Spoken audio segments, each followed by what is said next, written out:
Salut et bienvenue. Ce matin, il était question du form validation et nous avons essayé de l'appliquer sur ce formulaire-là. Et là, nous avons dit ce matin que voilà, le champ username était requis. Voilà, nous avons appliqué le contrôle validator.required. Ok, c'est ce que nous avons fait ce matin. Voilà, c'était ça. Il n'y a aucune entrée dans ce champ-là. Du coup, le bouton valider est grisé.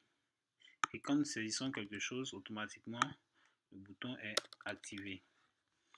Maintenant, je vais vous montrer quelque chose avant de passer à la deuxième phase de la validation du formulaire qui est le Custom Validation. Ok. Là, je vous dis, bon là, nous venons, si nous voulons appliquer plusieurs contrôles, nous allons mettre ici, là, compose. Voilà. Je fais compose. Et comme ça. Voilà, je veux appliquer plusieurs contrôles. Donc du coup, je mets validator.require ici. Là, je vais ajouter un autre contrôle. Je fais validator. Disons min length, c'est-à-dire longueur minimale. La longueur minimale ici. Je fais ça. 3. Par exemple 3. Ok, longueur minimale 3. J'enregistre et je viens. Voilà, je vais tester.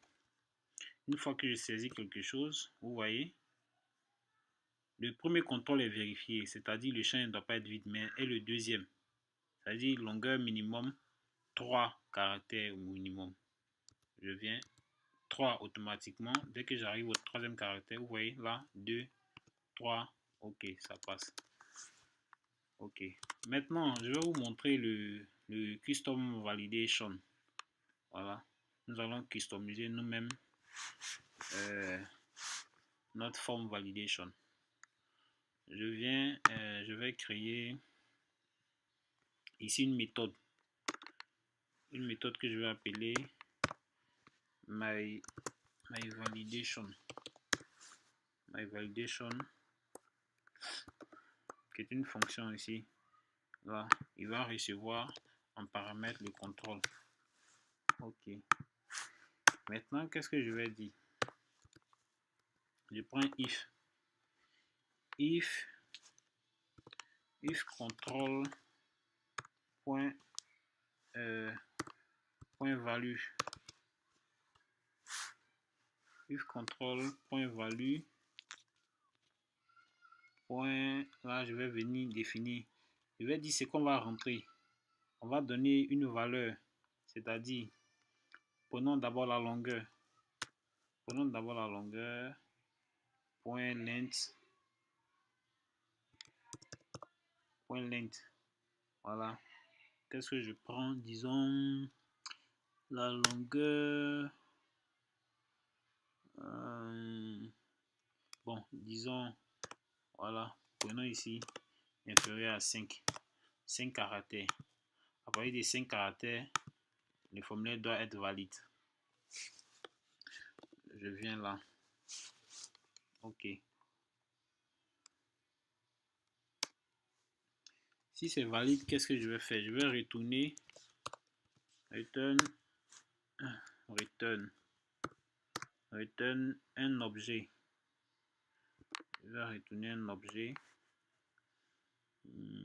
Bon, là, on a déjà travaillé sur le username. Là, je vais travailler sur le password. Voilà. Je prends exactement ici. Password. Non.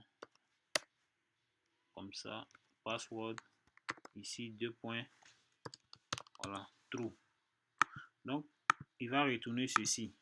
À partir de 5 caractères automatiquement, le formulaire sera valide. Ok, je viens J'ai ici password. Voilà, je vais ajouter, je fais une virgule. Ça, voilà, this my validation. Ok. J'applique à password ici cette customisation là, de la validation du formulaire ici.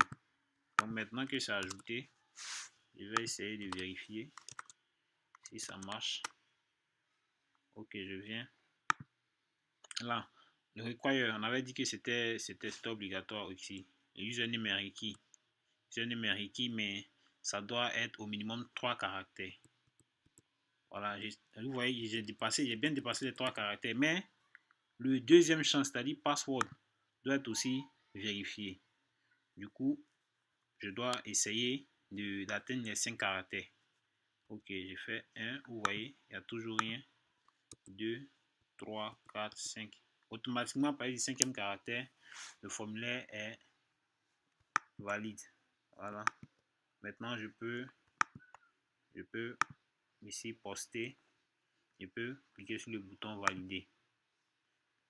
Voilà. Je valide. Ok. J'ai bien envoyé ici mes données. Ok, merci. Ça sera tout pour le form validation et je vous donne rendez-vous dans les prochaines vidéos pour apprendre encore d'autres choses. Merci.